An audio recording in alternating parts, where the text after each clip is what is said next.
here at Alaskan. For these two guys, roommates 40 years ago at Kansas State. Now Bill Guthridge and Gene Cady meet for the first time as opposing head coaches, wishing each other well. For Gene Cady, Brian Cardinal hits the floor with abandon, scores, rebounds, takes charges. He's going to be a big key trying to stop some of the big bodies that North Carolina could throw out there. Ed Cota has had a fantastic tournament, hitting almost every shot. He's only turned the ball over once in 2 games. The floor leader for the Tar Heels. 6 starters, Bill Guthridge feels, so he alternates them on an alphabetical basis. Anabola Okalaja does not start tonight's game, but he'll be in there probably within 3 minutes. That's what Bill Guthridge has been doing. He's taking over for Dean Smith, has his team off to a 5-0 start, and what talent Dean Smith left. Gene Cady needs 1 win to become Purdue's all-time winningest coach. He would love to do it here over the number 3 team in the land. ACC Big Ten matchup, and in the 90s, the ACC winning twice as many times as the Big Ten has. And right now, as you look at the 2 teams, both have been impressive, but North Carolina looks sharper, has looked sharper the last couple of days than Purdue has.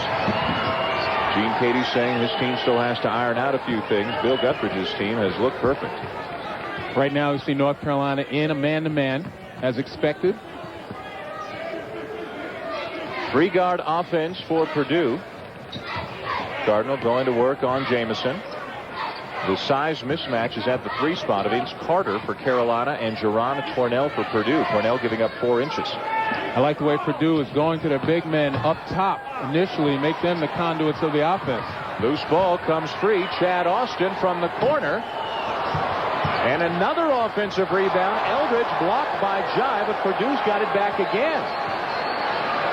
Well, that's the Carolina advantage, having big people who are quick on their feet with excellent timing inside, limiting field goal opportunities. Cardinal, long 2-pointer, and Purdue finally hits one to take an early lead. And going back to the earlier point, as Purdue sets up in some full court pressure, you bring your big man up because people have to honor them. They're good shooters and good passers. Here's a good shooter, Shammond Williams, short on the 3, got his own rebound back through the hands of Jamison. When Purdue brings Cardinal and Miller up top, as I mentioned, they're good passers, they're good shooters. You have to honor them. That brings the big guys from Carolina out onto the floor, opens up the middle, and it'll be a good opportunity for Austin and probably Eldridge to kind of post up the guards. Eldridge, baseline to look for Miller. He'll take it over Jai. 4-0 Boilermakers. Maxar Jai not accustomed to playing people out on the floor. You can expect to see Brad Miller out there an awful lot tonight. All kinds of pressure from Purdue. And Carolina may just have gotten away with a couple of things, perhaps a walk, and then perhaps whose ball it should be on the out of bounds. Well, we talk about pressure and its impact, and certainly the immediate impact of turnovers. But again, continuing to wear a team down both mentally and physically. And if Purdue is successful, they'll keep it up. With everybody back from last year, Gene Cady stepping up the intensity and try to press 40 minutes baseline to baseline. Carter's been deadly from outside in this tournament, not close here. And Purdue with a 4-point lead on the run. Cornell pulls up for a 3. And another offensive rebound for a guard.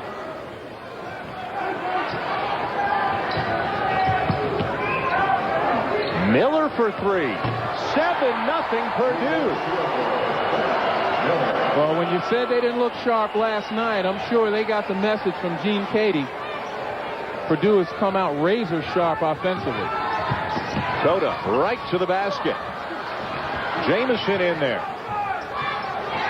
Now Jamison inside, and Carolina finally on the board. 2.5 minutes in. Great look by Vince Carter. He had an open jump shot, but unselfishly looked in and got a better one for Jamison. Miller feeling it from outside, doesn't get the roll. Cardinal the offensive rebound. Miller back in there to do some work on the glass. Purdue all over the glass right now. And here comes Okalaja. First substitution coming early for the Tar Heels. Shammond Williams is going to come out.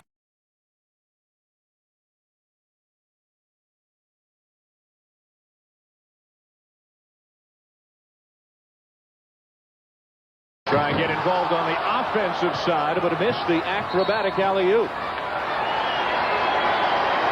Well, we talked about at the beginning of the telecast, Purdue would have to limit those opportunities for the alley-oop. The impact of the alley-oop as we see Cota with a clear vision, no one with a body on Okulaja. He just misses it. But the impact of the alley-oop is not only 2 points, but it also takes the confidence of the opposing team who's given up that type of situation, and it builds up the confidence of Carolina. Cardinal misses a three-pointer. Purdue taking a lot of outside shots early. They do lead by 5. See, when you get easy baskets like the alley-oop and the short one-footers, it makes it so much easier for the jump shooters later on because you shot a high percentage. Those jump shots fall a lot easier. There's Jamison, who's been working on that mid-range jumper. He misses. Okulaja missed the follow. And a foul on Carolina's going to send it the other way. Well, that's uncharacteristic of Okulaja. Misses an alley-oop and misses a gimme underneath. Carolina has been razor sharp as a team this year. They're shooting 60%. They're just 1 for 7 here so far tonight as Gene Katie goes to his bench for the first time. Mike Robinson is coming in for Jerron Cornell, and also into the game Gary McQuay for the Boilermakers. So Katie countering Guthridge's move. Purdue has gotten bigger. Look at the numbers for Carolina, 60% as a team through 5 games this season. But they haven't faced a team like Purdue, who has a lot of offensive capability, not only in the front line, but in the backcourt. Foul on Jai, and I know you think it's important for Miller, McQuay, and Cardinal to go right at those Carolina big men. Absolutely, and again, having the ability to step out on the floor and put it on the floor gives them a decisive advantage. That is the second foul on Jai. And Bill Guthridge only really comfortable with his top 6. Now Jamison got poked in the eye. He's all right. Purdue misses another shot. Tar Heels on the run. Cota to the foul line. Tries to get by Miller. Shamada Williams getting set to check in. Jai with 2 fouls. Nice look for Okulaja. He can hit that 3. Trying to draw the foul. Didn't get the call. Purdue the other way. Purdue looking to run in transition. A nice job by Jai and Cota to get back. Chad Austin off a screen. Eldridge, the left-hander for 3. Purdue, had they been hitting, they could have a really big lead at this point in time. They've had some good looks that haven't gone down. They have a little bit of impatience, though. That time Eldridge had better shots in his arsenal. Steal for Eldridge. Cota's going to let him go. Like that one. Left-hander went around the basket and dunked with his right. It's 9-2 Boilermakers. Again, we talk about the pressure. Sometimes teams relax once they beat that first wave. But Purdue, ever vigilant, playing the passing lane. They are forcing better than 23 turnovers a game this season. Okulaja, tough one, no. Rebound Austin. And again, they're running. Robinson off for McQuay. Offensive foul. No basket.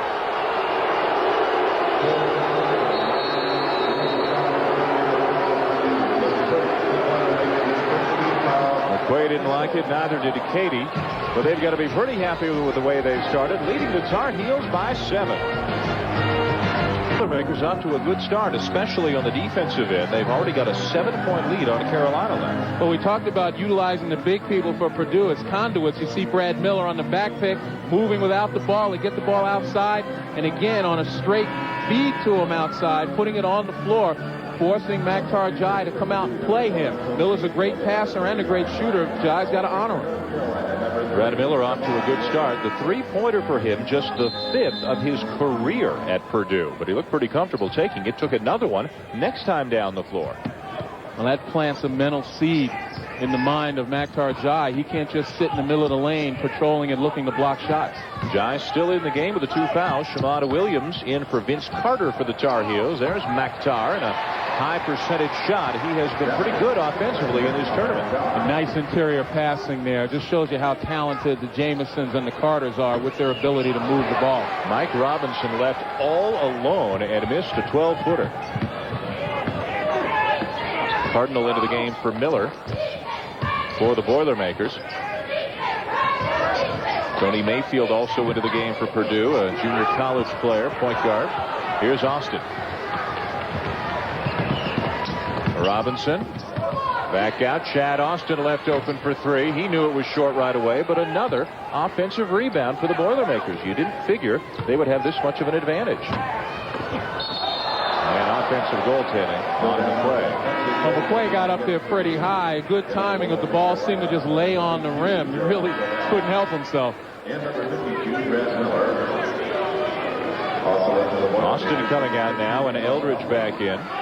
Also Miller back in for McQuay, and Robinson out. A lot of changes for Purdue. Brendan Haywood has come into the game for North Carolina for the first time, a 7-foot freshman. We see the impact of Brad Miller's ability to bring Maktar Jai outside. Jai's now forced to sit. Carolina has to go into their bench probably a little earlier than they'd like by bringing in Brendan Haywood. And Haywood may not be accustomed at all to having to leave the basket either. Coda to the basket. And they'll tie it up. Carolina's going to keep it. Well, that was just excellent play, beginning with Coda splitting the defense. You take a look at Brad Miller, though, guarding the lane, not only blocking the shot, but having the ability to contest Antawn Jamison and tie him up. Good reaction by Brad Miller on that play. And so far, the big men of Purdue, Miller and Cardinal, have been foul-free. Big difference for Bill Guthridge's team. 60% on the season coming in. And tonight, just 2 for 12, running into that high-octane pressure that Gene Cady likes to employ. And obviously, from a personnel standpoint, Purdue, the toughest opponent for Carolina this season.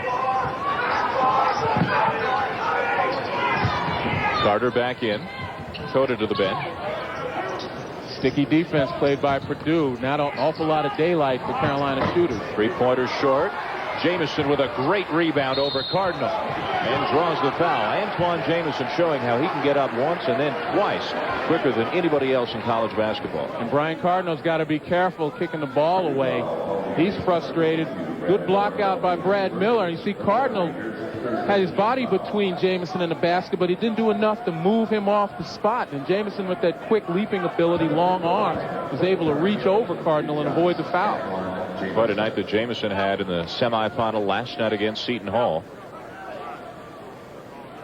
Some gaudy numbers for the top 6 of the Tar Heels in this tournament. The foul on Miller, by the way, his first, team third.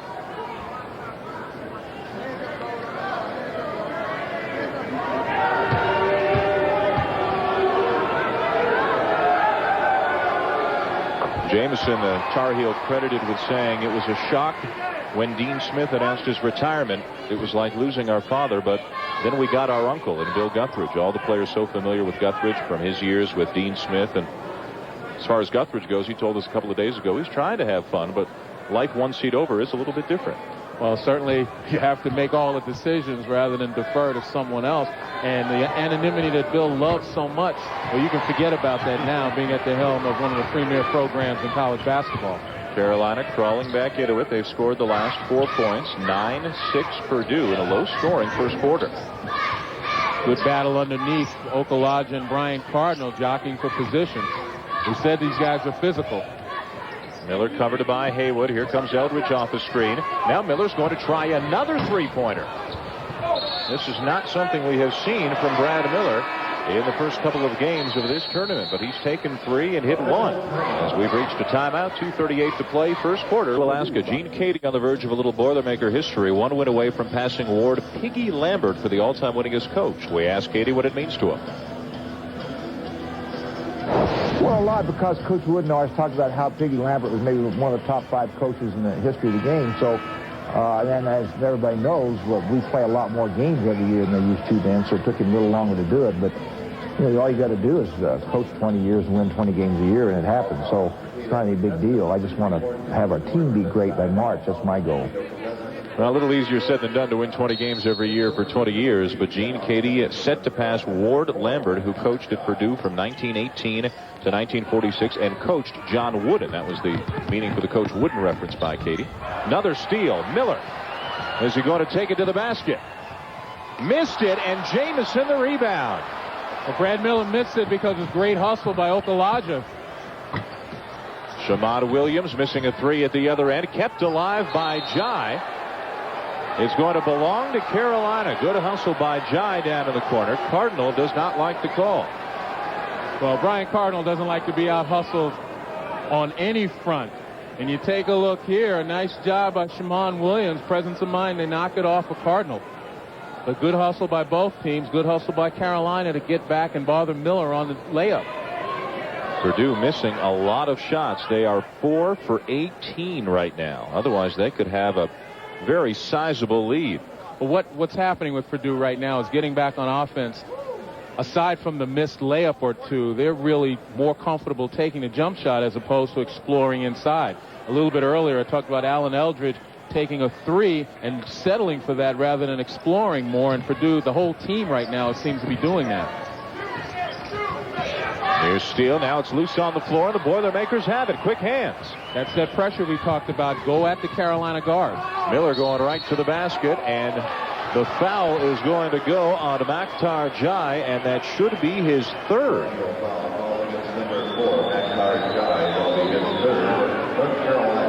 We talked about one of the keys were to go at the Carolina guards, Cota or Williams, both in the pressure, full court and half court, and Purdue did it just then. Now they got into their transition right away, entry pass inside, something they hadn't been doing most of this game.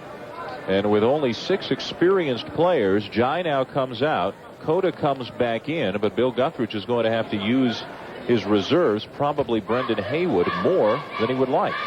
Well, another key we talked about was getting into the short Carolina bench. Brendan Haywood has great potential as a 7-foot freshman, but he's still a little bit raw, still not accustomed to the system. It's going to be a major test for him. We saw those numbers on Brad Miller, the steals and the blocks. He also passes very well. He may not have as much of an inside game as some other centers his size, but he's as versatile as any big man in the country. Cardinal hustles, but Williams has the loose ball. 4-point lead Purdue. Well, right now, Carolina's content with playing Okulaja at one of the big spots as well as Jamison. Okulaja, an excellent defender in the post as well as outside, and will create problems with his perimeter game. Okulaja taking Cardinal baseline. Now looks off for Jamison, and a nice touch off the glass. Exactly what I mean. Okulaja very handy with the ball. Nice drive, penetrate, drew the defense, and found his man. Cornell looks inside, and it's still Purdue's. Okulaja got a hand in the way. And the other side of it is Okulaja with that post defense inside right here. Cardinal working hard for position, and Okulaja fights to get in front at the last moment to deflect that pass. In the first 2 games, Carolina, as Cornell slashes to the basket, goaltending on Carter. Carolina was so much bigger than UCLA in round 1 because of the suspensions, and so much bigger than Seton Hall last night that their big men haven't really been forced to play a ton of post defense. But Purdue matches up size-wise pretty well. Oh, they absolutely do, and they're a physical bunch of guys, too. Not just big, but they'll lay a body on you. Jamison lost the handle now. An elbow by Cardinal inadvertently decked Okulaja. And now Cardinal over to see how Okulaja is doing, and is pushed away by Carter and Jamison. Cardinal tried to explain to Carter that he didn't mean it, but tempers are short. Well, I think that's a combination of Carolina's circle of wagons mentality, trying to protect their player, not recognizing that Cardinal was there trying to essentially find out how he was doing. I mean, that was inadvertent, but that was a pretty hard foul.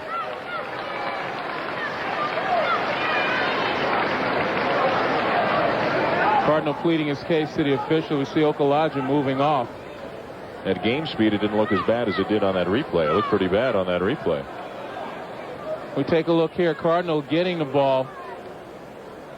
And, you know, it's a habit that a lot of big men have, not to excuse the fact that he threw an elbow, but a habit that big men have when they bring the ball up to protect it, the elbow spread. You know, Carolina players have done it, players in memoriam. Time in memoriam have done it. So now 2 of Carolina's top 6 on the bench. Jai with foul trouble, and Okulaja with a bloody nose. Brendan Haywood is going to check back in. And rightly it was called a foul. Couch Potatoes, Alex Buckles and Ricky Boston. Please report to the Blue Doors. Couch Potatoes. 1:11 to play in the quarter. Purdue leading by 4 here in the championship game of the Great Alaska Shootout. Carolina trying to become the first 3-time winner of this event. Purdue a former champion as well, as everyone here is, with the exception of the host school, Alaska Anchorage. who lost their third consecutive game today. And for the first time in 13 years, Alaska Anchorage fails to win a single game at its own tournament. Trying to shake off the effects of the elbow and get back in there as soon as he can. A lot at stake here in the early going.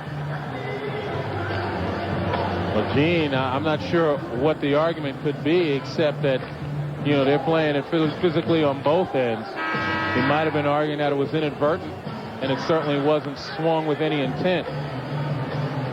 At least any intent to create bodily injury.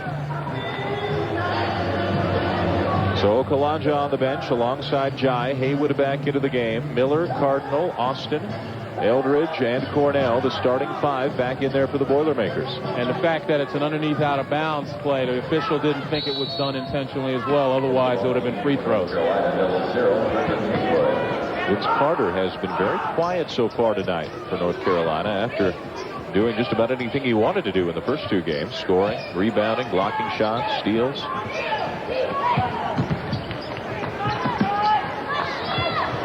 Right now, Carter's got a much smaller Chad Austin on him, but he's still not looking to venture down low.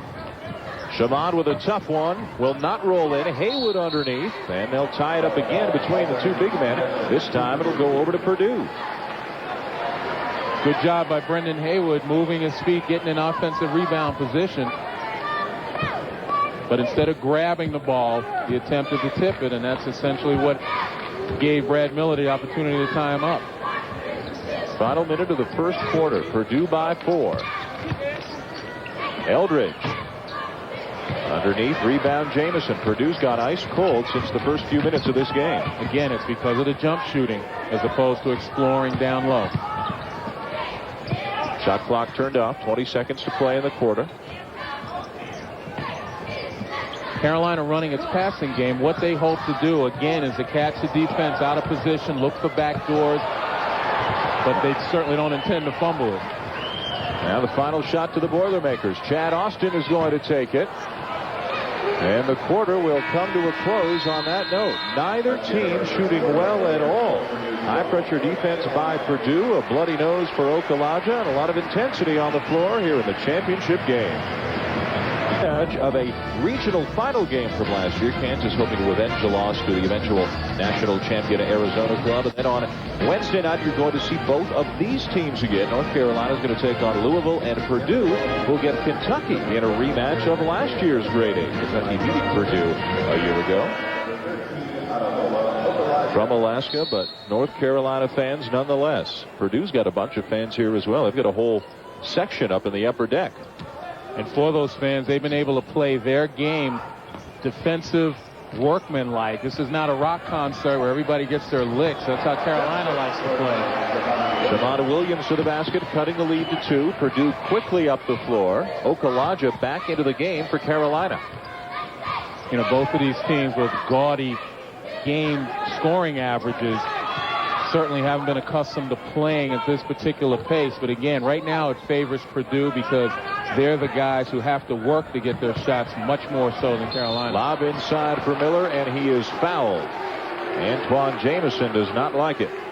That time a great opportunity Purdue took in moving the ball to get it inside.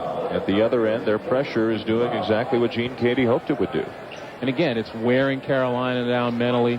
You know, you're going to have the occasional fumble, the occasional pass that's thrown away, which create opportunities for Purdue to get some easy baskets. Miller missing the first. Jai on the bench with his 3 fouls. Probably won't see him the rest of the half. Gene Cady saying he expects regular double-doubles from Brad Miller this year. Senior season for both Miller and Austin. Purdue, the preseason favorites in the Big Ten.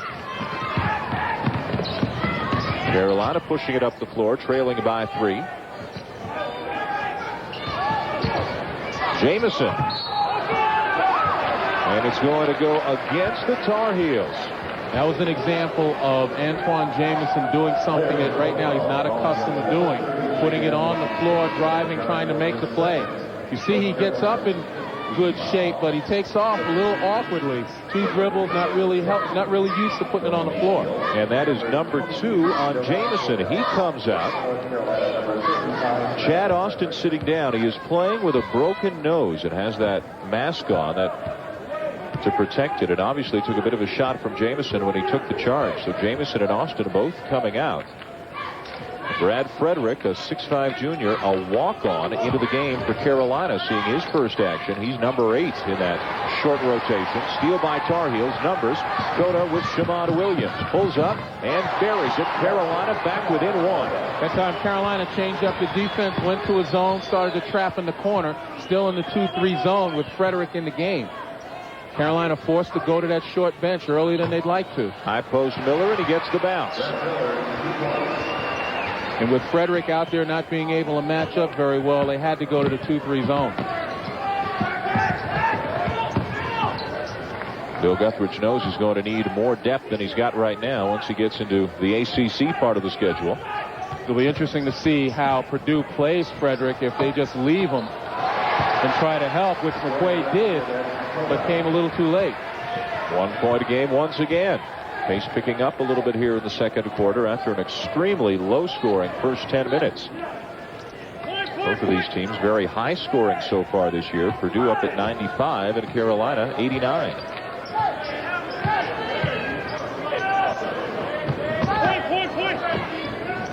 Again, Miller looks for the open man. Cornell in the corner. Miller's a very good passing center. And you got to look for Chad Austin to try to get back in the ball game, particularly against his zone, because he's probably the best outside shooter for Purdue. McQuay had a gimme and lost the handle. And now Austin does come back in, apparently okay. Cornell to the bench. Against Carolina, it's tough when you come down in a half-court set and you're not able to get a shot up. You know, those are wasted opportunities that Purdue might regret. Frederick wants Carter inside, stolen by the Boilermakers. They're trying to get Carter involved. He has not scored yet in this game. Austin got it back. Now Miller with good position, got Carter in the air, 2 and a foul. Excellent job of patience, waiting for Brad Miller to make himself available before feeding him. Take a look again. Good ball movement. McQuay waited for Miller to make himself available. Miller was behind Carter initially. Miller already with 11 points has a little extra incentive to play well up here. His sister, who lives here and played basketball for the University of Alaska Anchorage, is in attendance. And Miller hasn't seen her in about a year until this tournament, but getting a chance to play and play well in front of her tonight. He's got 12 of Purdue's 18.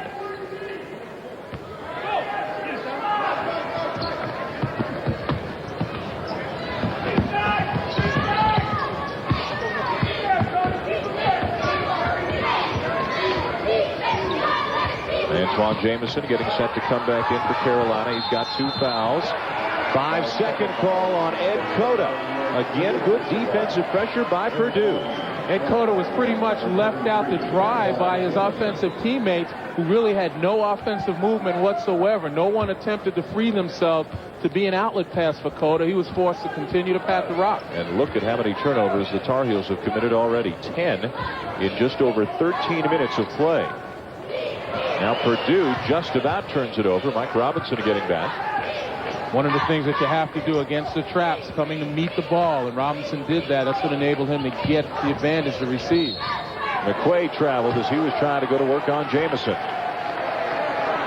Well, that's the plan. The Purdue big men are trying to step out on the floor, pull the Carolina big guys out from the middle, and then utilize their quickness. McQuay not really a great ball handler on the wing. Is it risky at all to have Jamison in there with his 2 fouls? Well, unfortunately, it's a greater risk not to have him in there at this point in time. This shot by the Tar Heels. Austin back the other way in a hurry. Antoine Jamison is also a savvy player. He knows how to play with 2 fouls. Mayfield from the wing. Robinson battling Cota underneath, and Carter's got it.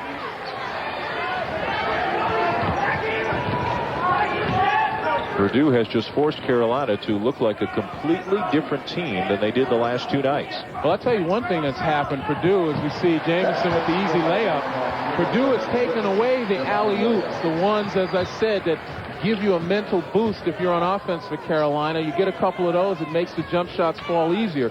Purdue's taken that away, and it's forced Carolina to work for their shots. Boilermakers by 2, and another turnover. Mayfield thought it was off Shamada Williams, but it goes over to the Tar Heels, who have yet to lead, but are back within 2. More Carolina fans here in Anchorage. Their team down by 2, and one of the big reasons, high-flying Vince Carter, he's been grounded tonight. Well, he certainly has, and one of the reasons is Purdue is paying an awful lot of attention to him. He's been the recipient in past games of some high-flying alley-oops, but the way to prevent that is to keep sight of him, keep him in your vision, and also you see the double team with Chad Austin coming from the weak side. That's what he did last night against Seton Hall. He has been held scoreless so far tonight. And on the other side, Chad Austin has yet to score for the Boilermakers. It's a low-scoring game, just 18-16, 5.5 to play first half.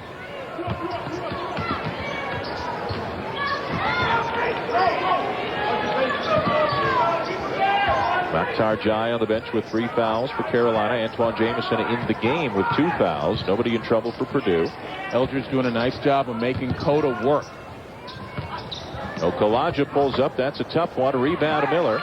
Looks for the outlet. Settles for Eldridge. Carolina back in the man-to-man as they're back at full strength with their top 6. Great play by Carter on an equally nice cut to the basket by Austin. At least 5 of their top 6. Now the Carolina folks maintain that Vince Carter's becoming one of the best defensive players they have. And Chad Austin thought he had a layup, and then Carter came to shadow him all the way. Great leaping ability, great timing. Vince Carter's a great defender because he wants to be. Underneath, Antoine Jamison has tied the game. He already has 10. So dangerous in around the basket. But you give Carolina a lot of credit. They haven't tried to make it all happen in the quarter. They've worked and they've worked and they've inched away. Played good defense as well. Still Purdue's Brad Miller with another rebound on the Robinson miss.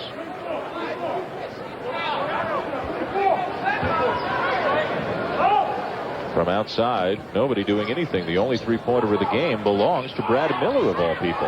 Well, primarily because both teams are doing a great job at getting up into the 3-point shooter's space for the most part. Miller being hounded by Shamada Williams. Now they switch, so Okalaja's on. You see where Robinson receives 3 or 4 steps off the 3-point line, much further than they'd like. Cardinal underneath. Then he got it. Again on the feed from Miller. Brad Miller helping this team tonight in a variety of ways. Excellent high-low play with 2 post players. Good look inside from Carter to Okalaja. Missed it, though, and another rebound for Miller. Okalaja's missed several gimmies underneath. I don't know if he's rushing it or a little bit too anxious. Excellent move, but poor finish. He is 0 for 7 from the floor. Now Austin guarded by Williams. Cardinal. He knows Jamison's got 2 fouls. Not much Jamison can do there. And you saw Brian Cardinal, as he took off, he kind of jumped into Jamison. Jamison had to beg off, not wanting to draw that foul. See if Purdue continues to try and exploit that the rest of this half. Purdue staying in that man-to-man. It's worked for them so well. Again, Eldridge not giving any breathing room to Ed Cota, making him work at every turn. Great look to Okalaja. Miller got in his way, and Okalaja missed another one. That time he was intimidated. He saw Miller, took his eye off the rim. Sometimes you just have to get it blocked.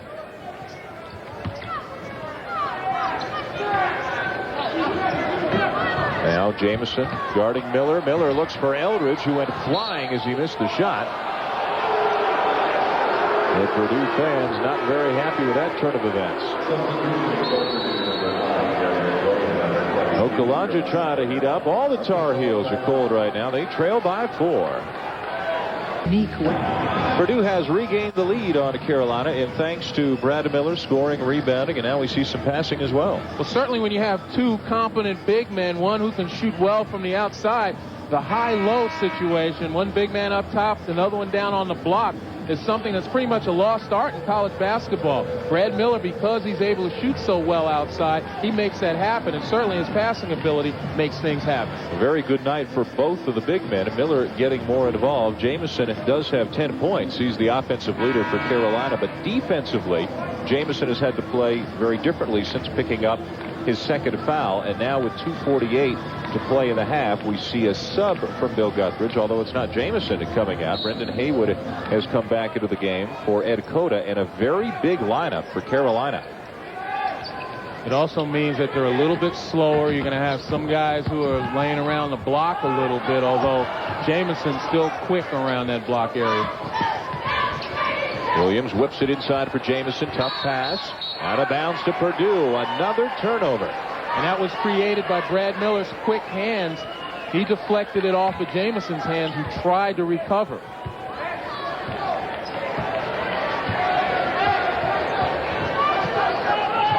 Again, we're going to see Brad Miller try to draw Brendan Haywood outside. Haywood definitely can't guard Miller on the outside. He's going to have to give up a lot of room.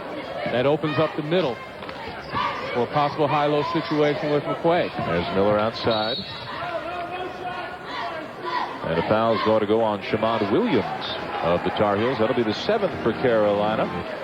Watch ABC for the final 9 holes, the conclusion of the Skins game from La Quinta, California. 4 of America's top players are there, including Tiger Woods. Tom Lehman, though, is the big winner today with $130,000. Tiger getting by. Marco Mira and David Duval shut out. Marco Mira with $20,000. There's nearly $400,000 still to be won on the final 9 holes. Is it too late for us to get in on it? Wouldn't matter for me. You must play well. Me neither. But at least give me a shot. It's like winning the lottery, you know. At halftime here tonight, a fan who's been chosen in advance going to have a chance to win $1 million if he can sink 2 of 3 half-court shots. I noticed you were stuffing the ballot box on that one while you were practicing our shooting. If only I could get it that far. 6-point lead now for Purdue. Late stages of the first half. And more pressure. Yeah, Brendan Haywood is certainly a pressure release. He's big enough to be able to throw over the pressure. Carter wanted Jamison. Now Okalaja left open for 3. Big shot for the Tar Heels. One of the few times the Tar Heels shooter has been left open for that long. Okalaja sized up the shot, was able to get it underneath. Good rotation, and dropped it. And he finally hits one after missing his first 8. Now Miller in good position. Got Haywood in the air and finishes. Brad Miller much quicker than Brendan Haywood. Look for Purdue to try to exploit that matchup. 14 for Miller. Little lob. Jamison inside. Got up in a hurry. And Jamison just about keeping pace with Miller. Jamison's got 12. And now Gene Cady wants a 30-second timeout. 30 seconds.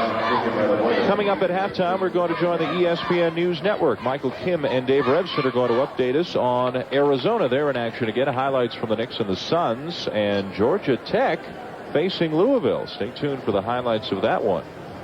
Just a minute and 19 seconds away. Dan, you were talking about getting it up in a hurry. Antoine Jamison has probably got the quickest leap in college basketball.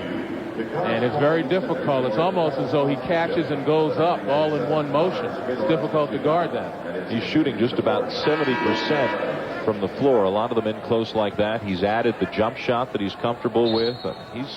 He's a weapon, to say the least. All he's got to do is work on putting it on the floor, picking it up, and putting it on the floor and finishing. But he gets that done. He's got the complete game going. Still Carolina trails despite the efforts of Jamison. One more look at his last bucket. Watch the receive and hits the floor and back up before the defense can really get set. Doing the 180 while he was doing it, too, to face the basket. 5 for 7 from the floor, 12 points, 7 rebounds already. And good thing for Carolina that he's had a good night, because Vince Carter is still scoreless.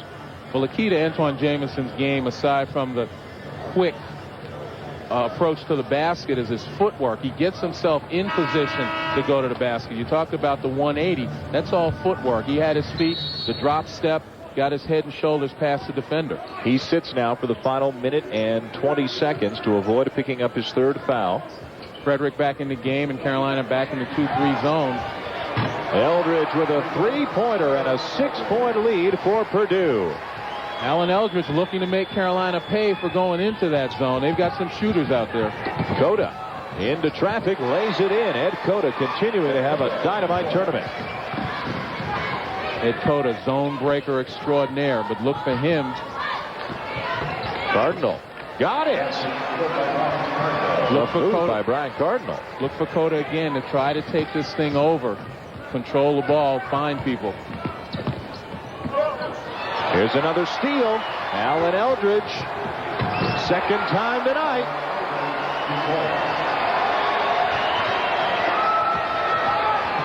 Point guard play, theoretically one of the weaknesses of the Boilermakers, but not tonight. Eldridge has 9.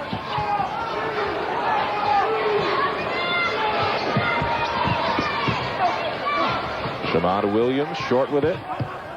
Austin got the timeout called. It will be a 30-second timeout.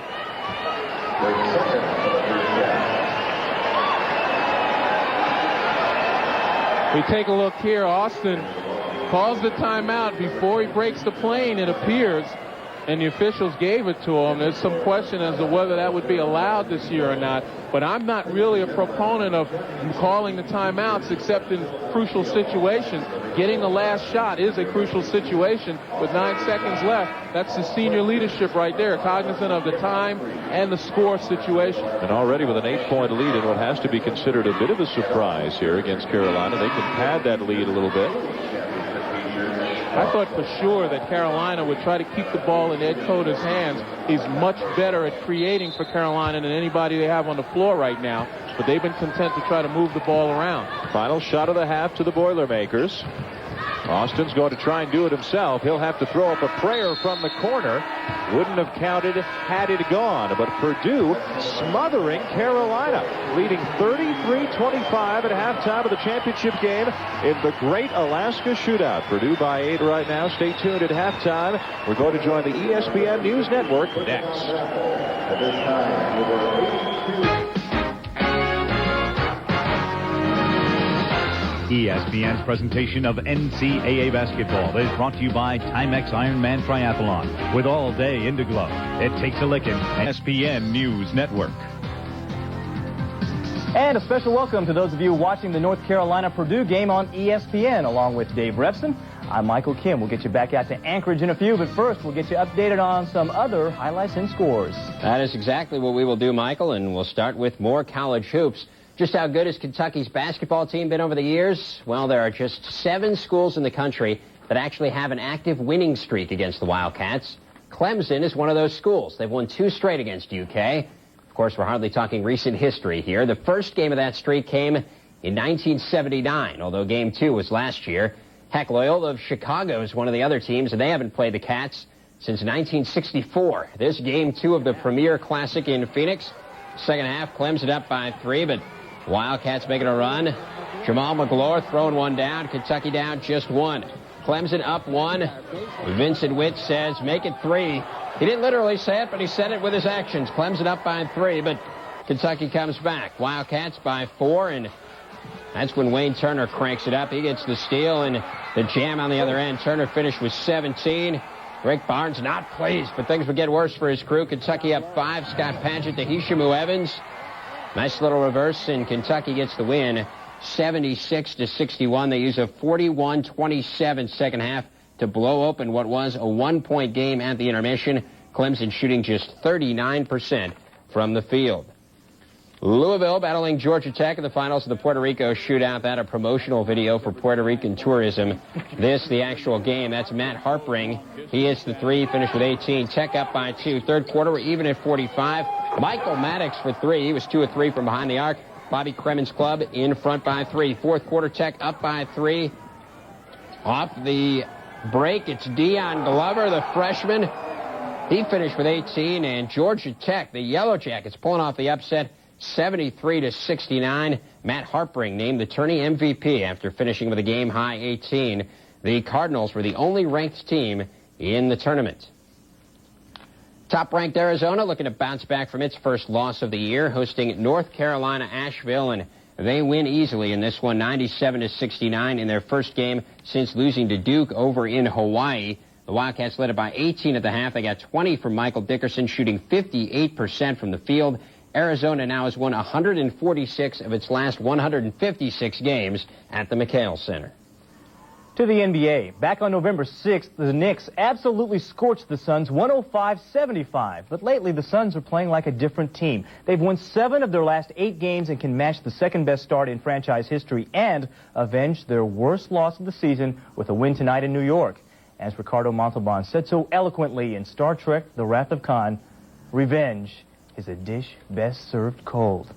Suns and Knicks at the Garden. Chris Childs providing a lift for John Starks early. Jason Kidd trying to provide a lift for the Suns, but passes to parts unknown. Then Kidd from 3.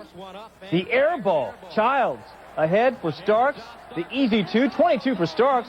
He led the Knicks in scoring. Meanwhile, Danny Ainge's Suns with a franchise-low 27 points in the first half. Fourth quarter now, things get a little crazy or a little sloppy, depending on your point of view.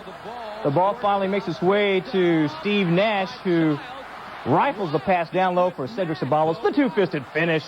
And Patrick Ewing and the Knicks in a laugher over the Suns. 102-80 the final. The Suns' first road loss this season. Phoenix 0-2 versus New York this season with an average loss of 26 points. Meanwhile, they're 9-1 versus the rest of the NBA. The Knicks have won 8 games by 20 points or more this season, and no team has yet to score 100 points against New York this season. In other action, Hornets and Hawks. Steve Smith back in action after missing 3 games. First quarter, Smith, the nice pass down low for Mookie. Hawks up by 10 after 1. Second quarter, time running out. Christian Laettner at the buzzer, the long jumper, and Duke is going to the Final Four. Hawks up by 10 at the half. Sorry about that. Third quarter, more Laettner into the paint. Oh! Christian Laettner says, I'm Spartacus. End of the third, time winding down. Smith nails the three-pointer. 23 points on the night for Smith in his return, and the Hawks win it 98-80. Atlanta, by the way, 12-0 with Steve Smith in action. They're 1-2 in the 3 games he missed. Glenn Rice had 19 for Charlotte. The Hornets are 9-0 when he scores 20 or more, 0-5 when he doesn't. We're at halftime of the championship game of the Great Alaska Shootout. Purdue leading North Carolina 33-25. We'll be right back right after this break.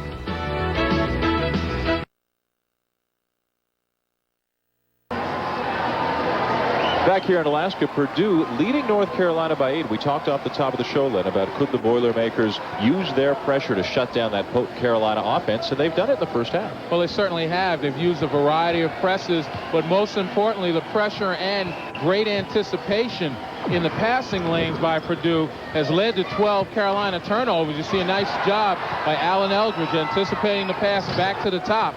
And you also have Brad Miller. His ball handling and his outside shooting ability has created all sorts of problems for Carolina's big people. Brad Miller's had an outstanding first half with 14 points, some nice passes. He's rebounding the ball. Antoine Jameson's been about the only answer offensively for Carolina. He has 12 of their 25 points. 2 players, one on each side, who you would expect to score a lot but haven't.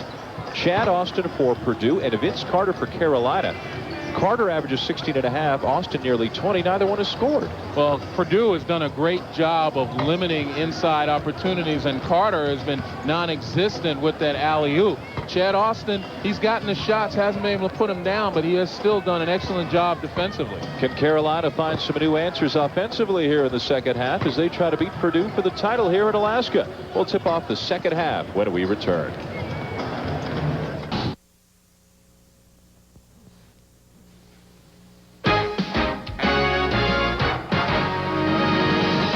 ESPN's presentation of NCAA basketball is brought to you by Embassy Suites Hotels. Reserve on the internet or call 1-800-EMBASSY.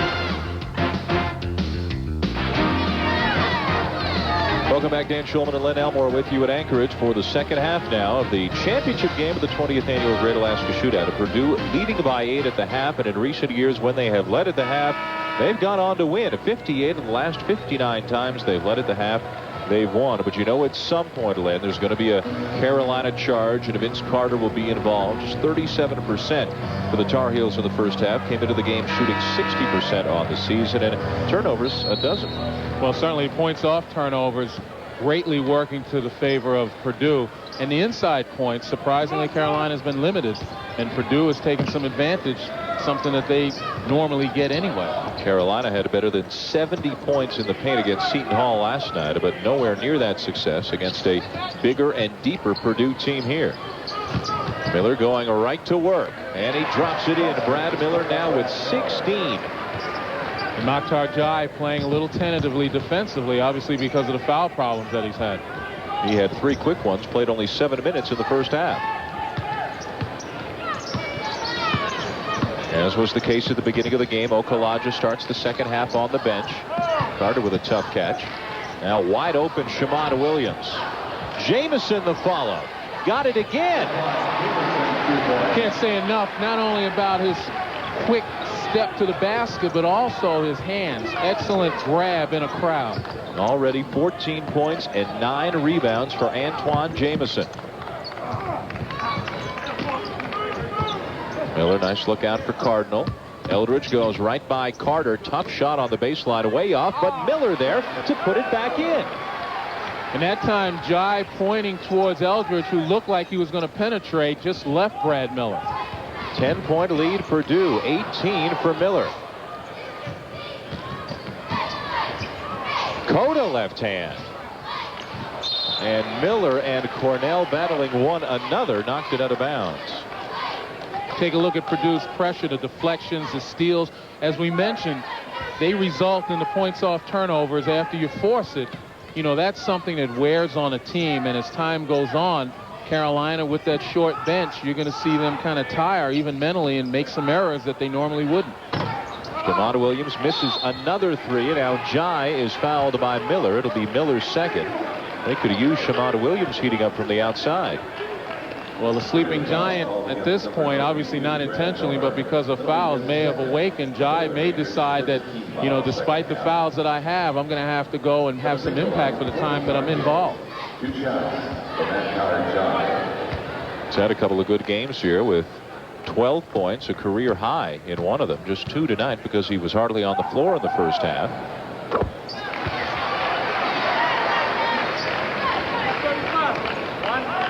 Okalaja will be in the game before long.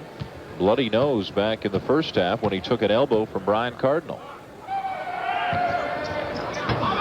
Back down to an 8-point lead for Purdue.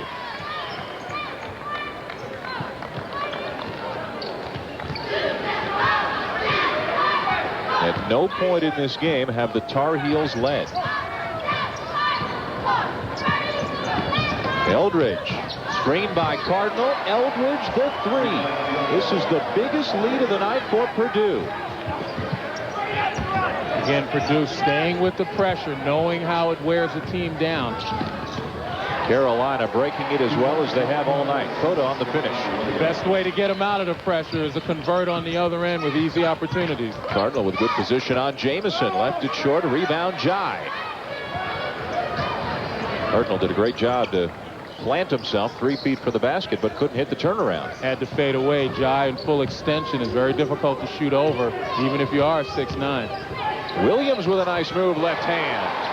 We talked about at the beginning of the telecast, Purdue would also have to neutralize the Carolina guards, but it's the Carolina guards that are pretty much keeping Carolina in this basketball game.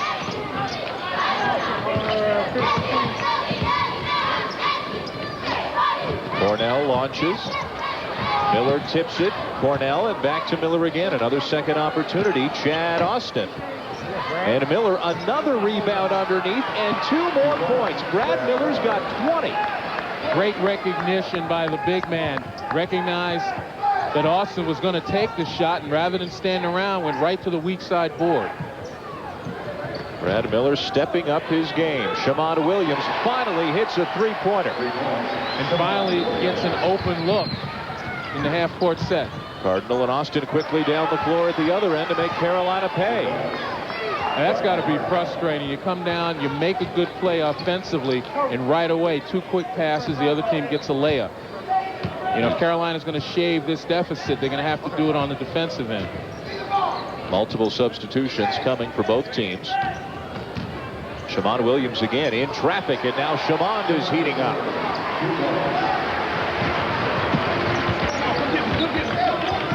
Williams with 11.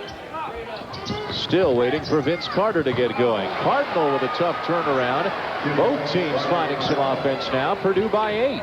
Purdue calls off the full court pressure. Again, we said a couple of easy layups will get that out of the way. And going back into their half-court man-to-man. Outside jumper again by Williams. Rebound Eldridge. Not a good shot by Shamond Williams. 3 steps off the three-point line. And not a good pass by Allen Eldridge. Purdue will turn it over. Both teams, though, picking up the pace. Plenty of changes when we return. Purdue leads by 8. Well, we hate to sound like a broken record, Lynn, but Brad Miller's getting it done in all facets of the game right now for Purdue. Well, certainly, if there's one way to build confidence in your jump shooters, that's to be able to put it back. Miller, textbook offensive rebounding. He gives the ball up, and he doesn't stand there and wait. He immediately goes to the weak side board where he was rewarded. Huge night for Brad Miller, already with 20 points, and Purdue doing a great job on the glass. Second chance points. They're more than doubling Carolina, which doesn't happen to the Tar Heels very often at all. Well, that's the name of the game. To gain as many second chance opportunities as you can. Good teams, when you play them, you can't afford to give them the second chance. Near turnover there. Shamond Williams taking the shot every time down the floor. Here's a second chance as Okalaja comes up with the rebound. He and Haywood have both returned for the Tar Heels. Robinson, Mayfield, and McQuay have come in for Purdue. Now the lob for Haywood inside. Miller with 2 fouls. Just stands him up, and Haywood drops it in. Good hands, good eyesight by Haywood that time. The young freshman is starting to get the hang of it. 7 foot, 265. Turnover. Those are the kind that hurt. An easy entry pass that was muffed. Bad pass inside by Robinson. Both teams shooting much better here in the second half. Cota flying in there. He likes that little runner. Well, he's getting an awful lot of room. He pretty much has his way out on the floor getting around his man, and none of the help is stepping up. They're all staying at home, anticipating a dish. Chad Austin still waiting for him to score for Purdue as well. Came in averaging nearly 20 a game. Miller's got 20 already. Now McQuay from 15. And to the glass goes Okalaja. Trap gets out of it. Carolina's got a chance to cut into it a little more. Jamison. And there on the other end by Carolina, taking advantage of a straight entry pass with a defender on his back. Antoine Jamison doing what he does so well. He's got 16, and Carolina's back within 2. Miller hits the cutter, lost the pass. Okalaja back the other way. Carolina can tie, maybe take the lead on this possession. They haven't led in this game.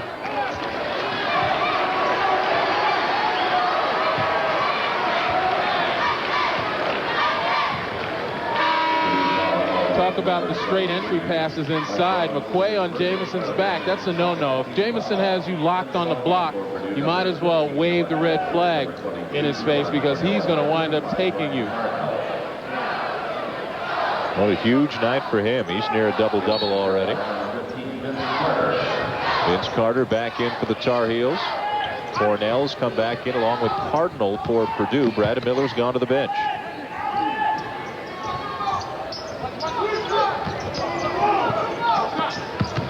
Jamison will pull up and tie the game. 18 for Jamison. An 8-0 run for Carolina. They have yet to lead in this game.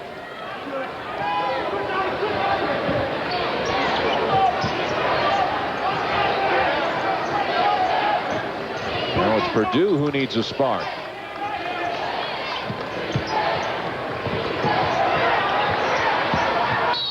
Still belongs to the Boilermakers with 14 to shoot. Momentum swinging the way of the Tar Heels. They're up off their bench in a hurry here. Antoine Jameson doing it all for North Carolina tonight.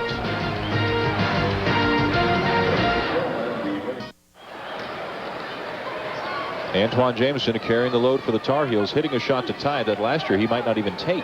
Well, certainly the great ones find a way to beat you. We talk about Antoine Jameson on the blocks, but here he gets an opportunity to put it on the floor. One dribble, squares up nicely. And as you mentioned, this is something he's worked on over the summer, and it's been talked about. Nice touch, great rotation.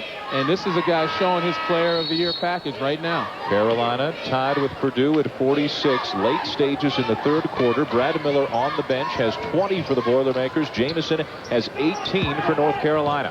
And you can bet Brad Miller won't go on the bench long. Chad Austin on the bench as well for Purdue. Cornell threw it to the corner. The shot clock had already expired. Boilermakers coming unglued a little bit.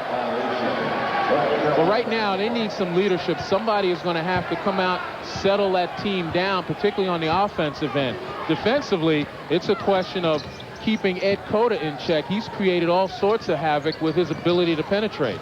And as you say that, both Austin and Miller get up off the bench to come back in. Jai with an offensive rebound.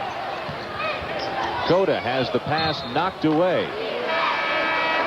Here comes Miller and his 20 points. Here comes Austin and his 0 points. That's a shocker. Well, in some part, and in his defense, that mask seems to have been bothering him, getting whacked on the bridge of the nose earlier. You know, I'm sure he's got a painful situation there, but Carolina's done an excellent job of shadowing him. Chad Austin has had very few open shots on the perimeter. Cota out for Carolina. Can the Tar Heels take their first lead of the game? Jameson. Vince Carter with his first points of the night gives Carolina its first lead.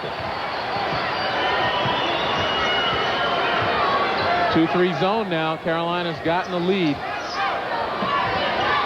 And they're going to look again to play the perimeter, force Purdue to beat them from outside. And Cardinal does to tie it again. Two outstanding teams. Carolina ranked number 3 and Purdue number 5. Both are unbeaten at 5-0. Makhtar Jai feeling it offensively. Traveled before the shot.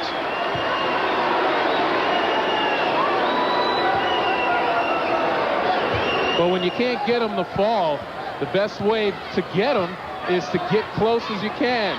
And that's about as close as you can get. But Vince Carter, that should get him off a little bit, make him feel a little more confident in offense. First 2 points of the night. Cardinal again finding the seam in that 2-3 zone. So valuable to have a big guy who's able to catch and turn and shoot like that against the zone. Brian Cardinal quietly with 16. He and Miller have combined for 36 points. Now Eldridge holds Okalaja. Number 15, Alan Eldridge, picks up his first personal foul, Purdue's 13th foul. Vince Carter finally getting going on the putback, coming in averaging nearly 17 a game and higher than that in the first 2 games here of this tournament. He's been on fire, scoring at will until tonight.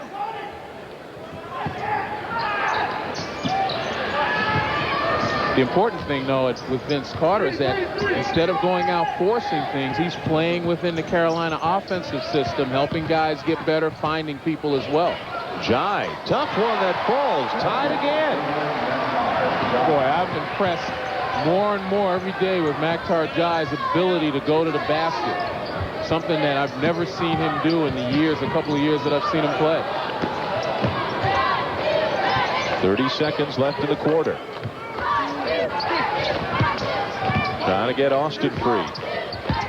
Austin's free.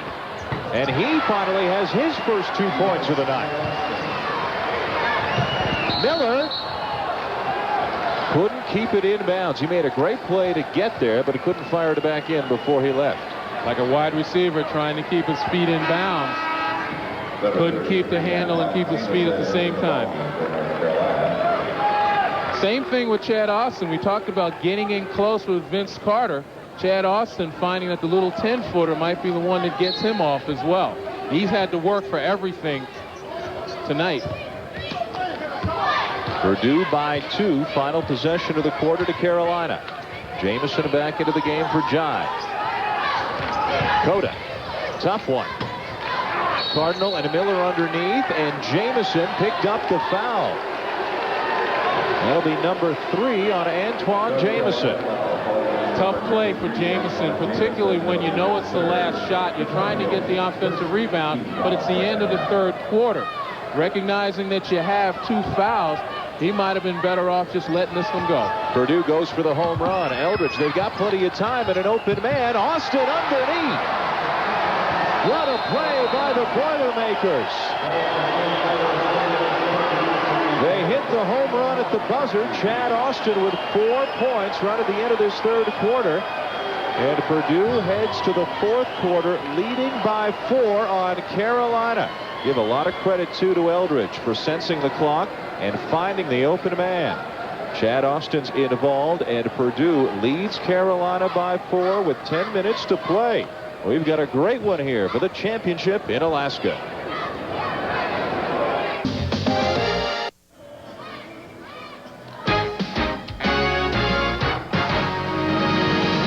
ESPN's presentation of NCAA basketball is brought to you by the new Dodge.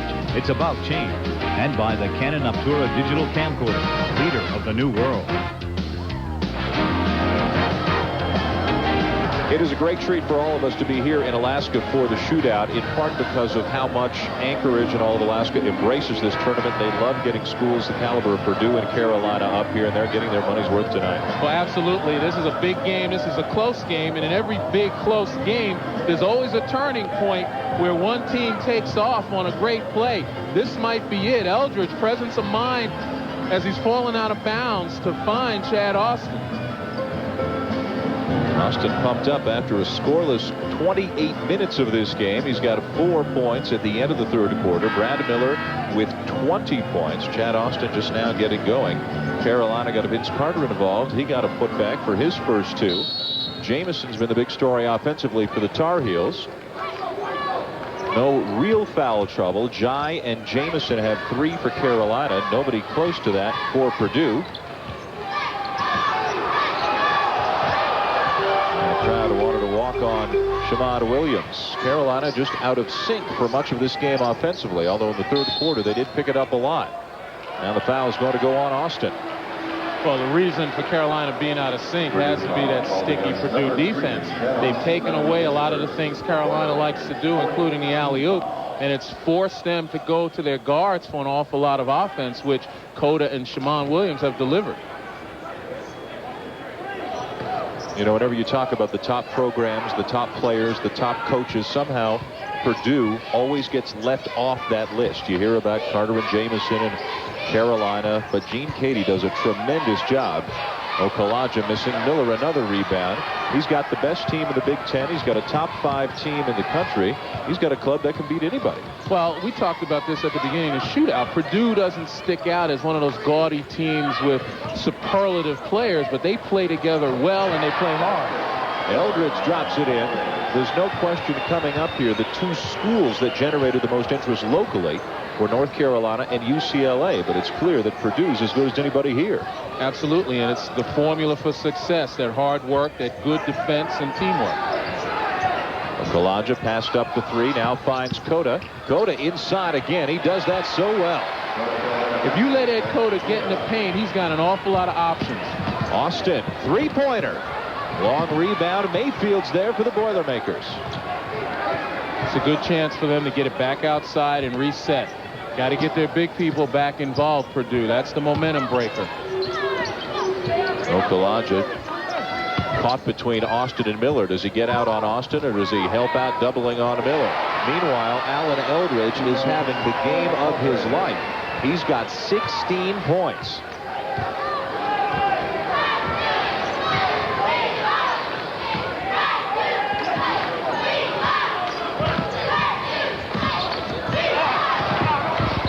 It's still Carolina's Shamada Williams and Ed Coda coming together. Well, Alan Eldridge is a guy that you don't expect an awful lot of offense out of, only averaging 6.5 points, but he's found opportunities and he's stepped up, especially in the breach where Chad Austin hasn't been able to get off. And for Eldridge, the 16 tonight to represent a new career high. And with Austin having only 4, they've needed every one of them from Eldridge.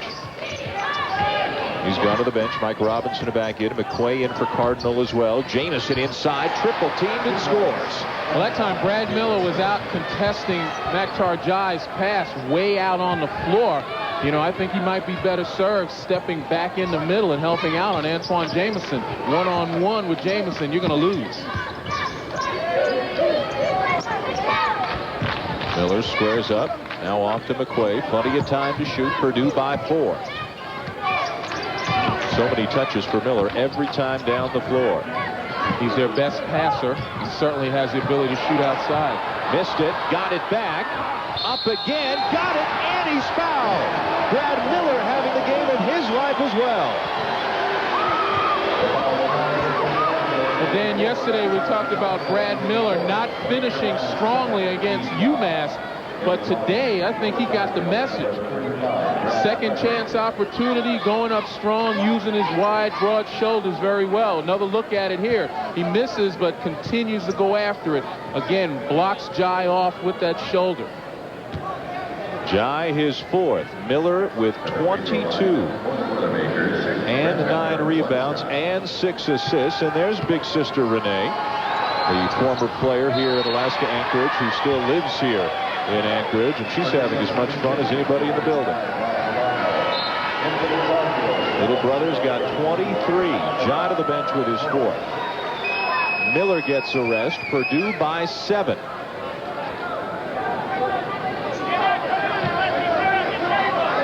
Cardinal back in for the Boilermakers. Brendan Haywood back in for the Tar Heels. North Carolina searching for answers to this Purdue pressure. Really been Cota and Jamison, the only 2 who've been able to do much. Jamison again, he's unstoppable right now. 22. And again, perimeter play, putting it on the floor, dribbling to his spot. Something you didn't see from Jamison in his first 2 years here at Carolina.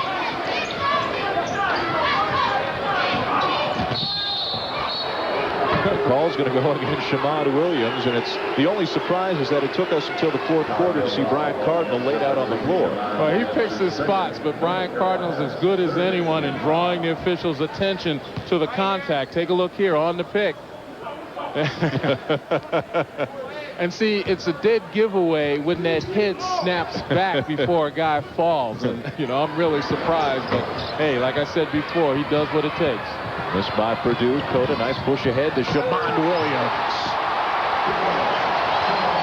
It may be November, but we've got 2 teams who are pretty enthused and pretty intense about this game tonight. Well, these 2 teams, as good as they are, they have as much pride as anybody in this country. And like you said, this is November, but this is for bragging rights as much as anything else. Mike Robinson coming off the screen, missed the 15-footer. Carolina wants to push it again. Cota's up there waiting for it. You see Brad Miller running back to the scorer's table, ready to come in. They can't afford to have him on the bench too long. Haywood inside. No. Loose ball, Purdue. Tough break for the freshman, although that's one of those you gather yourself and you rip the rim down. Nobody on Purdue would be able to hold him down at 7 foot 265. Inside 6 minutes to play. Holding Haywood down would be like trying to hold down those Thanksgiving balloons on a windy day. He's a huge guy, and just 18 years of age just 2 days ago. 5 to shoot it. Long 3, no. Tipped away, and Shamon Williams has another freebie, and it's a 1-point game. And not just buckets for Carolina, but buckets that get the team and the fans up on their feet. Back-to-back jams by Williams. Yeah, Shamon could have just as easily laid it up, but he wanted to add some emphasis.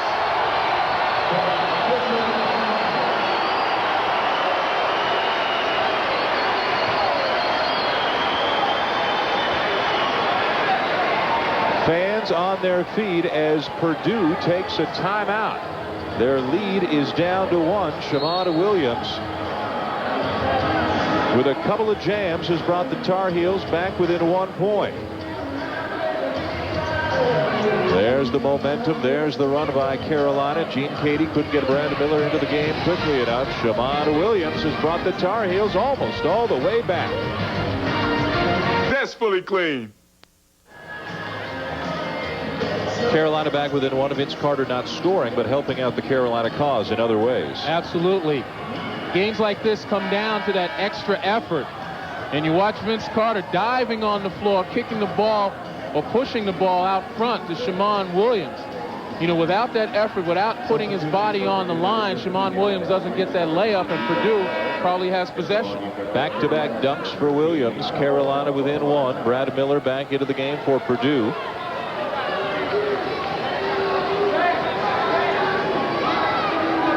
We have 5:09 to play in the fourth quarter. Carolina got out of the gate very slowly. They had scored just 2 points 5 minutes into the game. Low scoring first half, much quicker pace in the second half. Carolina has never led in this game. Williams wants to work on Jamison inside. They'll reverse it.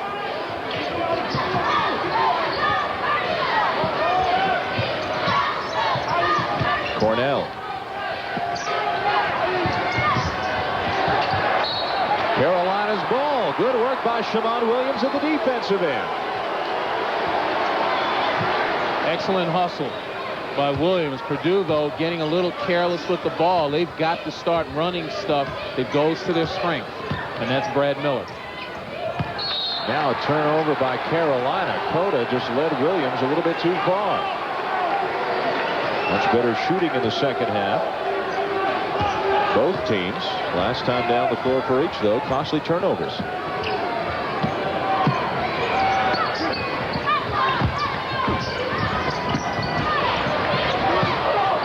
Miller spinning, missing, rebound. Okulaja in traffic, gets away, and Okulaja has been hurt again. Remember, he had his nose bloodied in the first half.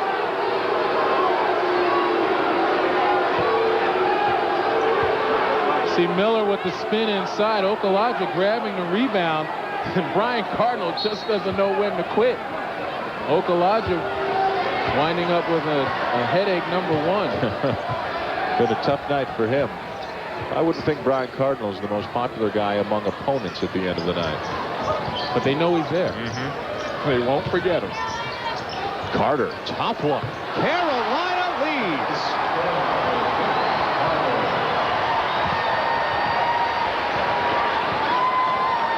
First time tonight. Inside for Cardinal. Okulaja on his back.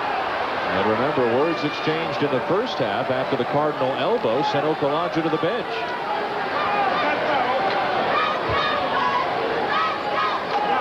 Take a look here. Vince Carter, we said he wasn't really clicking offensively. Tough shot. But if anybody's going to make that, it's Vince Carter, the best athlete on the floor for Carolina. On the other end, the Okulaja revenge. Brian Cardinal with a nice fake gets Okulaja off his feet, and I got a feeling that Cardinal would have hit the deck even if he was just barely touched and still drawn the foul. Cardinal to the line, getting better and better. Did not score at all against UAB. One thing that Purdue did extremely well against UMass, really the reason they were able to win the game, is shoot free throws. They were 30 for 34 as a team against the Minutemen in the semifinal. And that's going to be something Purdue is going to have to do throughout the season. They've got 2 blue-collar workers inside with good up fakes, guys who are physical, and they're going to draw an awful lot of fouls. It's going to be a prime pump for some of their offense. Mayfield back in for Cornell. 3 good ball handlers on the floor for the Boilermakers, and the 2 free throws by Cardinal give Purdue a 1-point lead. Little token man-to-man pressure by Purdue that time just to keep Carolina thinking.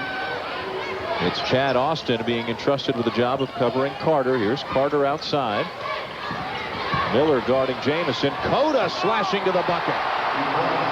Well, Ed Cota, for Tony Mayfield, it's like Mayfield's not even there.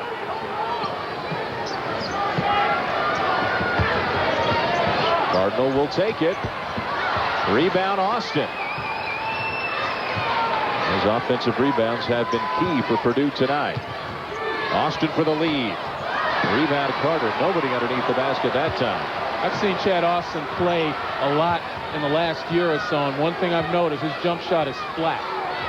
He usually has a nice arcing jumper from out there. He's just rushing it a little bit and probably not getting the rotation or the arc that he'd like. And again, maybe that nose is bothering him. Broke it last week and took a shot when he took a charge earlier in this game. Carter hopping after he took the shot. Wanted that one badly, but now Purdue has a chance to reclaim the lead. What a great game we have had here tonight between Carolina and Purdue. Brad Miller. One more time. 25 for Miller. Antoine Jamison hesitant to come out on Miller, knowing Miller can put it on the floor and possibly draw him into a foul situation.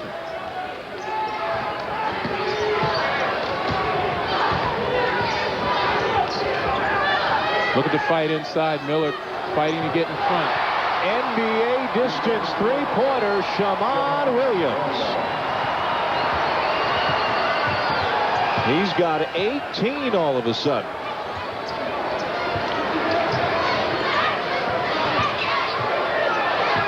Purdue is definitely going to need Chad Austin to light up. His big guys are starting to get tired.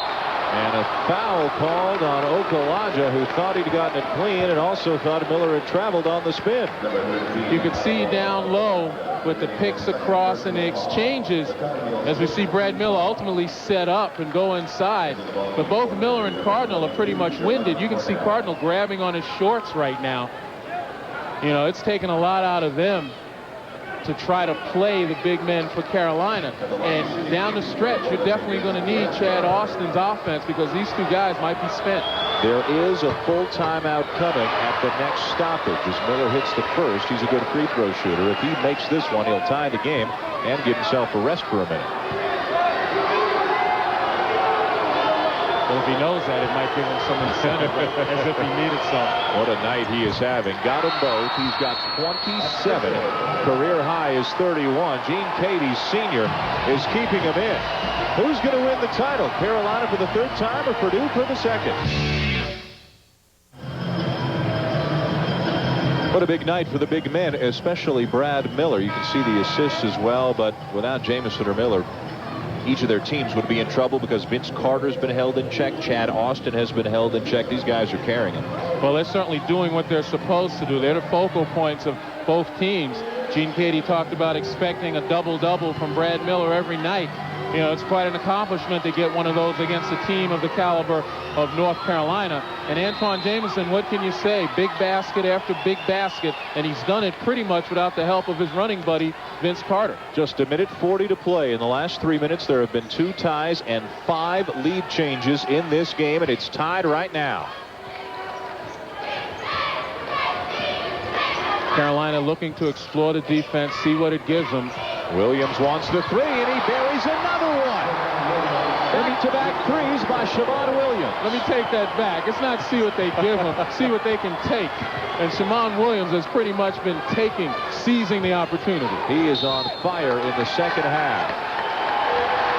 And now Williams draws a foul down at the other end. That time the foul was called on Brian Cardinal for a block on the baseline, trying to free up the jump shooter. You take a look here. He's got the room, almost too much room. Jerron Cornell giving up much too much room to Shammond Williams. 42% shooter from three-point range in his career, and there's Cardinal sliding and giving a little hip check to Shammond. 30-second timeout has been called. Williams with 21, 9 for 18 from the floor. He's got 3 of Carolina's 4 three-point field goals and a 3-point lead now for UNC. Big possession right now. Obviously for Carolina, being up 3, they can push out the lead. But more importantly for Purdue, they've got to make a stop right here. One, obviously, to get possession, but certainly to kill any momentum that Carolina might have. You can expect Carolina possibly to run their passing game, something that creates a lot of confusion with opposing teams, winds up in some mismatches, and then ultimately Carolina can exploit those mismatches and their quickness underneath. Just one change, and those on the floor. Mayfield in for Purdue in place of Cornell. They're going to try to pressure the inbounds. You talk about passing game. You look for Carolina to do a lot of picking away, a lot of picking down. They just seem to spread the floor right now with Shammond Williams. Maybe take a little time off the clock. They've got two great ball handlers in Williams and Cota. Both do and can play point guard. 20 to shoot, 50 in the game. You know, this could be a momentum breaker, too, for Carolina. You start slowing down, guys start standing around. Cota going to do it himself. 6 to shoot. Okalaja had it knocked away, got it back, and the shot clock will expire. That's exactly what I mean. When you start taking time off the clock after you've gained momentum, when you try to spread the floor and to milk that clock, you get guys standing around. Carolina was not going to get a good shot. Excellent defense by Purdue. Shot clock turned off. Purdue with the ball down by 3. Miller baseline around Jamison. He's got 2 more. It's a 1-point game with 16 seconds to play, and the Boilermakers take a 30-second timeout.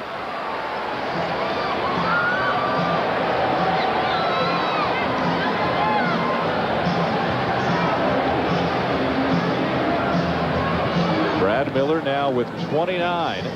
You know Purdue's going to go after the inbounds pass. Take a look here. They went right to their source. Brad Miller, who's had just one heck of a day. Antoine Jamison, not wanting to draw the foul, pretty much conceded Miller's move to the basket to give up 2.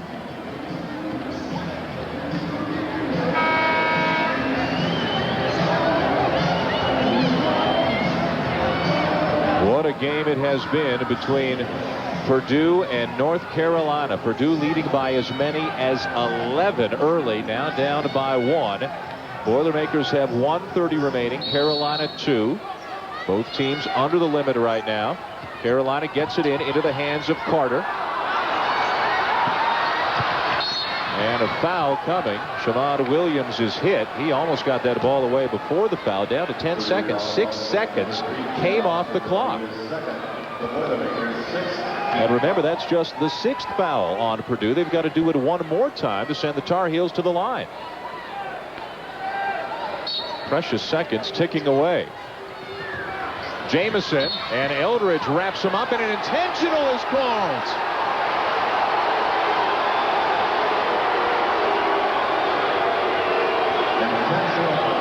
Oh, what a call at this point of the game as Eldridge went to wrap up Jamison. See, here's where I think the officials have to be in the game. You know what's trying to happen. You know, the left arm, as you saw, was reaching around trying to get the ball. The right arm was trying to do it as well. As you see, Jamison missed the front end. Officials have to anticipate with a game like this and understand what's going on. There's no reason to call that intentional. You know the intent was to try to go after the ball and stop the clock. That's just a question of form over substance, and that's wrong.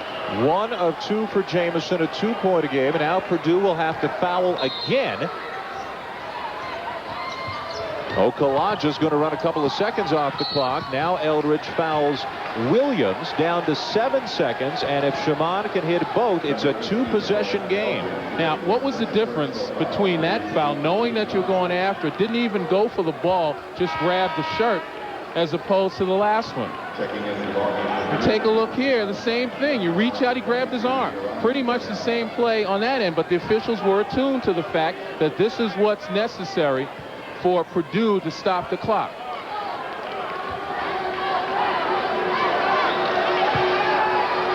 You don't want to make too much out of an official's call, but it's tough when it takes away an opportunity. Shammond Williams hits the first.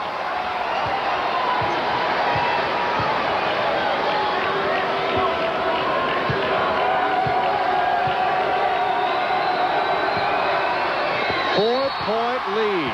Shammond Williams has been huge in the second half. Now up to 23 points on the night. Some big three-pointers, 2 big free throws there.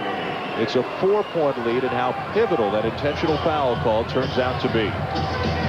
Well, it's just a shame that a game is decided on a situation like that. Most folks here, I'm sure everybody at home, would have liked to see this thing settled in play. as opposed to on a call like that. And as I mentioned before, there was no difference between the succeeding foul and the one that occurred. And you can't rewind the clock now, but theoretically Purdue could have the ball down by 2 instead of down by 4. And that's what I mean. It's decided by play as opposed to a particular call. A reminder that Sports Center comes up next immediately following this game.